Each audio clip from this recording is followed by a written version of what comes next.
Hello दोस्तों, क्या हाल चाल है। होप सभी लोग स्वस्थ होंगे और मस्त होंगे। आपका भाई यहाँ पे एकदम मस्त है। फिलहाल चढ़ाई चढ़ते चढ़ते थोड़ी सांस फूल ली है, वरना तो एकदम मस्त है।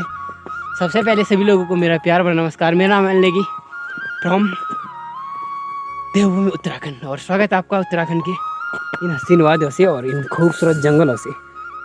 फिलहाल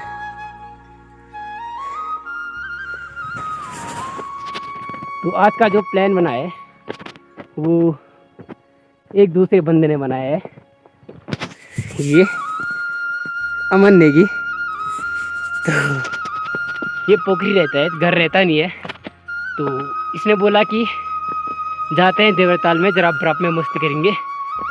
तो ठंड बहुत लग रही थी, सोचा ना जाऊं, लेकिन फिर क्या था, ब्लॉगिंग भी करनी थी तो आना ही पड़ा। तो फिर एक दोस्त के और दूसरा ना जाए, ये तो हो ही नहीं सकता, तब कुछ भी हो जाए। और वैसे मैंने देवरताल का ब्लॉग बना रखा है, बट उसमें एक मिस्टेक ये हुई कि मैंने जो उसकी स्टोरी थी वो पूरी नहीं बताई, क्योंकि उस दिन मैं थोड़ी जल्दी में था, तो उसकी पूरी स्टोरी बताना भूल गया। हुआ ये, जब ब्लॉग शूट हुआ और उसके बाद अपलोड किया, तब जाके याद आया कि मैंने सिर्फ ये बताया यहाँ पे पहाड़ों में मूर्छित हुए, कैसे हुए, क्यों हुए, ये तो पता ही नहीं। तो चलो कोई नहीं, आज वो बता देंगे। फिलहाल तो सांस फूल लिया है, जैसे जैसे कुछ अच्छी चीज़ देखने को मिलती है हम आप लोग को दिखा देंगे। आप लोगों से ज़्यादा बात नहीं कर सकते क्योंकि सांस बहुत फूल लिया। मन सही कह रहा ना यार, फूल ले सांस। थकान लग रही है आज भयंकर। थकान का कारण पता क्या है? क्या है थकान का कारण? थकान का कारण है न चलना। न चलना तो वो तो हम रोज चलते ही हैं। थकान का कारण पता क्या है? तो तुम चलोगे ना। 3 दिन से लगातार हो रही है बारिश, और ठंड जो है भयंकर वाली हो रही है। हाँ, चौथा दिन आज चल रहा है। मेरे को लगा कुछ और बोल रहा है। तो उस चक्कर में नहीं चढ़ पा रहे, तो बंदा कुछ ज़्यादा स्मार्ट हो रहा है, कुछ और ही समझ रहा है। चलो आप लोग समझ ही नहीं, ये नहीं समझे, कोई नहीं।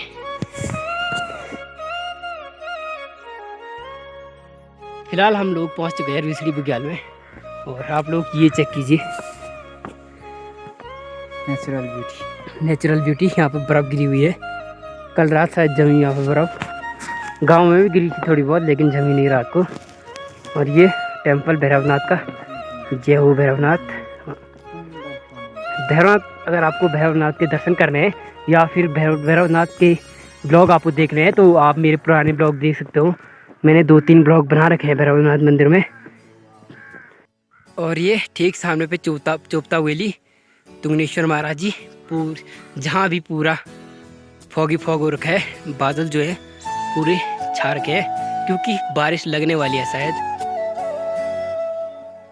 मौसम पूरा पैक हो रहा है, ये देख सकते हैं आप। यहाँ भी पूरे बादल जो है वो आने लग गए हैं। देखते हैं क्या होता है आगे, ऊपर तक तो जाना ही है। तो ये रहा हमारा शॉर्ट वाला रास्ता। हम ट्रैक से कम ही जाते हैं, हम जाते हैं यहाँ से, इस चट्टान से होके ऊपर। यहाँ पे हमें जो देवरताल वाली वो शॉप मिल जाती है, और उसके बाद थोड़ा नीचे जाने पे लगभग यहाँ हमें देवरताल दिख जाएगा। तो चलते हैं आगे।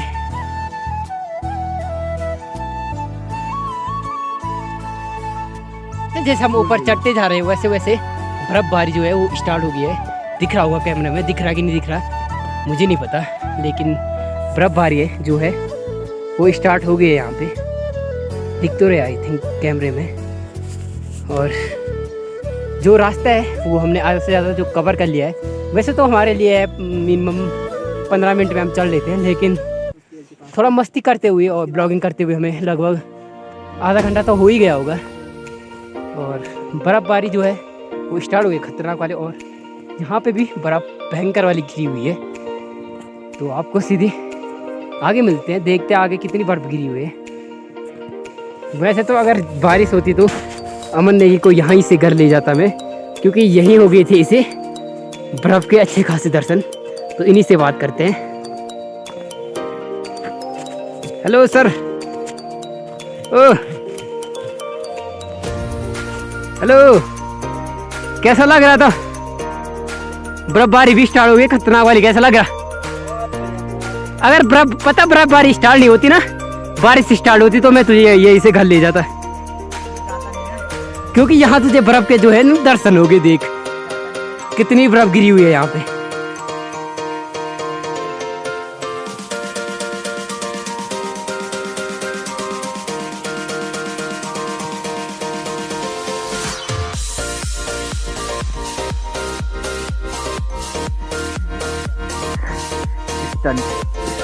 ए भाई जब हम पहले के साथ गायों के साथ यहाँ आते थे तो बर्फ तो होती नहीं थी, तो ऐसे करते थे पूरा।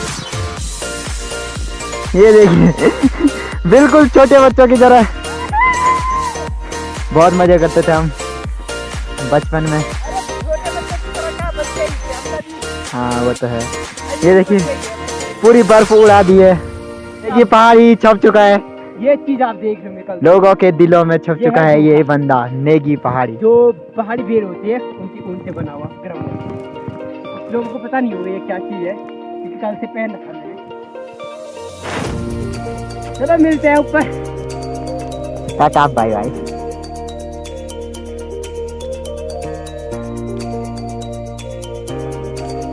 यह है विनायक द्वार। माना जाता है यहाँ पे या तो पत्ते या फिर लकड़ियाँ डाली जाती है, और जो भी होता है अपनी मनोकामना आप यहाँ पे बता सकते हो। मनोकामना यहाँ पे पूरी होती है, तो इसे एक दिन जब पूजा हो जाती है उसके बाद इसको पूरा जलाया जाता है और फिर से लोग यहाँ पे डालते हैं। परंपरा है पहले से, उतना जानकारी हमें है नहीं। अब वो तुझे कुछ जानकारी? हाँ, जब हम आते थे गायों के साथ तब फेंकते थे, हमें ये सिखाया गया है, और तो हमें पता नहीं कुछ। हाँ, और बर्फबारी भी हो रही है, मन के पीछे दिख रही होगी।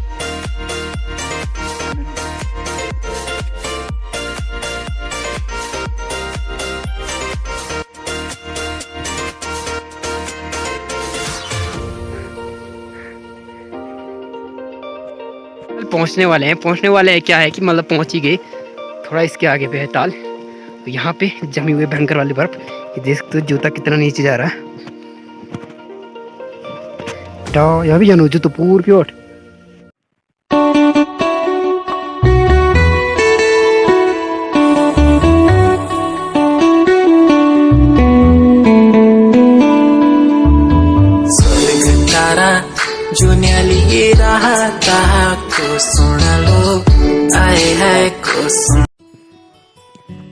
फाइनली तीव्रताल में हम पहुंच चुके हैं, और ये है सामने पे फॉरेस्ट गार्ड वाला का ऑफिस। आप देख सकते हो यहाँ पे भयंकर वाली बर्फ जमी हुई है, और तालाब जो है वो बर्फ के कारण बहुत ही सुंदर लग रहा है। वैसे तो ये तालाब बहुत ही सुंदर है, लेकिन इसकी जो सुंदरता है वो बर्फ में जो है वो डबल हो गई है। तो फिलहाल एंजॉय कीजिए इस सुंदर से ताल को। लोग यहाँ पे मज़ा कर रहे हैं, और कुछ लोगों ने ये बना रखा है गुड्डा। इसकी आंखें भी बनाई गई है और नाक भी, अच्छा लग रहा है। और यहाँ पे टूरिस्ट लोग आ रखे हैं, काफ़ी मज़े कर रहे हैं लोग यहाँ पे।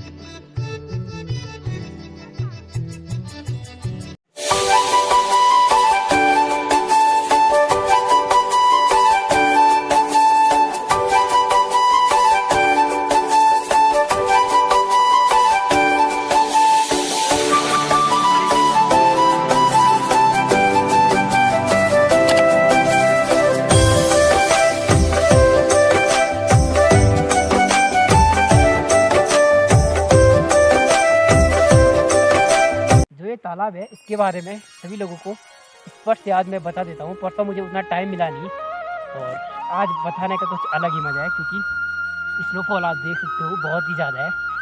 ये तालाब जो है हमारे गांव सारी गांव से 2.5 किलोमीटर ऊपर प्रकृति की गोद में बसा हुआ एक सुंदर सा ताल है, और ये ताल देवताओं का ताल माना जाता है।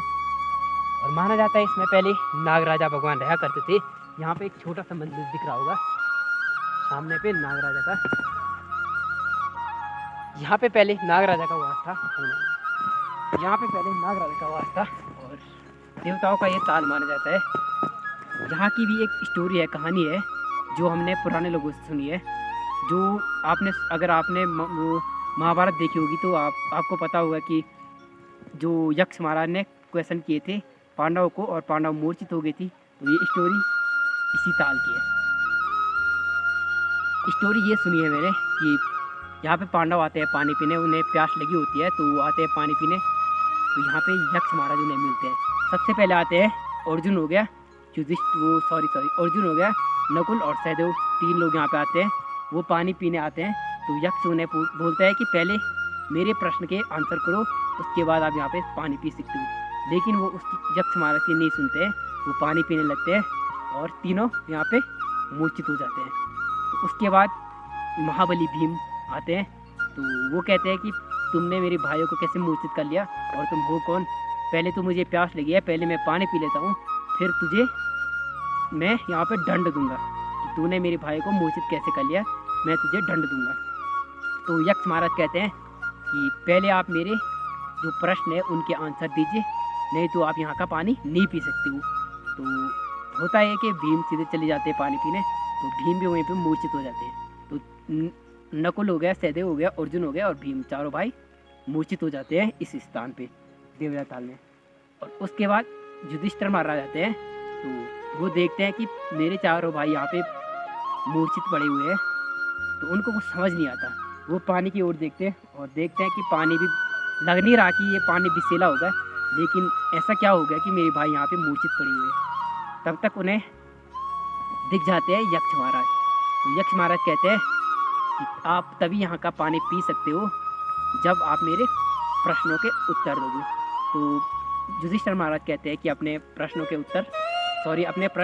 बताइए, मैं उनका उत्तर देने की कोशिश करूँगा। तो यक्ष महाराज उन्हें क्वेश्चन पूछते हैं। क्वेश्चन क्या क्या पूछते हैं वो तो मुझे भी याद नहीं, लेकिन एक क्वेश्चन था कि पृथ्वी से भारी क्या है, तो आंसर होता है माता। तो ऐसे ही कुछ 8-10 क्वेश्चन पूछते हैं और उसके बाद तो खुश हो जाते हैं यक्ष महाराज। तो बोलते हैं मैं तुम्हारे एक भाई को जीवित करूँगा, ऐसा कुछ था। तो वो नकुल या सहदेव में से एक बोलता है, क्योंकि वो दूसरी माँ का लड़का था। तो वो बोलता है एक माँ का लड़का, मैं जीवित हूँ, तो मेरी दूसरी माँ है वो भी मेरी माँ के ही बराबर है, मतलब उसको मैं माँ ही मानता हूँ, तो उसका एक लड़का मुझे जीवित चाहिए। तो उसके बाद यक्ष महाराज खुश होकर बोलते हैं मैं तुम्हारे 5 भाइयों को जीवित कर लूँगा। तो युधिष्ठिर महाराज कहते हैं कि तुम कोई कुछ बड़े वो होंगे, भगवान मतलब देवता होंगे, नहीं तो प्राणदान कोई दे ही नहीं सकता। तो यक्ष महाराज कहते हैं मैं धर्मराज हूँ और मैंने तुम्हारे भाइयों के प्राण नहीं लिए हैं, बल्कि सिर्फ मूर्छित उन्हें किया हुआ है, तो मैं तुम्हें यहाँ पे मिलने आया था।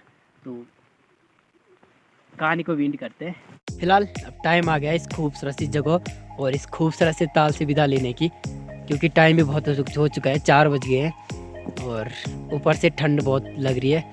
इसके बाद घर में जाके चाय का लुत्फ़ उठाएंगे। और आप लोग ज़रूर बताना आपको ये ब्लॉग कैसा लगा। इस ब्लॉग को भी इतना ही रहने देते हैं, रास्ते में शूट करने लायक कुछ है नहीं, मतलब है भी क्या, जो ब्लॉग भी बहुत लंबा जाएगा ये, मतलब चले गया होगा। और ऊपर से ठंड बहुत है और अब हिम्मत नहीं होती ब्लॉग शूट करने की, तो यहीं से ब्लॉग की भी एंडिंग कर देते हैं। तो आपको मिलेंगे जल्द ही एक नई ब्लॉग के साथ, तब तक के लिए टाटा बाय बाय, जय भारत जय देव उत्तराखंड। और प्लीज़ जो चैनल पे नए हैं सब्सक्राइब कर देना। अगर आप लोग अपने नेगी भाई को सपोर्ट करते हैं तो इसी प्रकार के आपको पहाड़ों से अच्छी ब्लॉग जो है वो देखने को मिल जाएंगे। तो इसके लिए आपको करना क्या है, चैनल को सब्सक्राइब करना होगा, जो मैंने पहले भी बताया है। सब्सक्राइब करने से वो ये होता है कि एक मतलब इंसान मोटिवेट हो जाता है आगे काम करने के लिए। तो बस यही कहना चाहूँगा कि सपोर्ट कीजिए, बाकी आपको मिलेंगे आगे।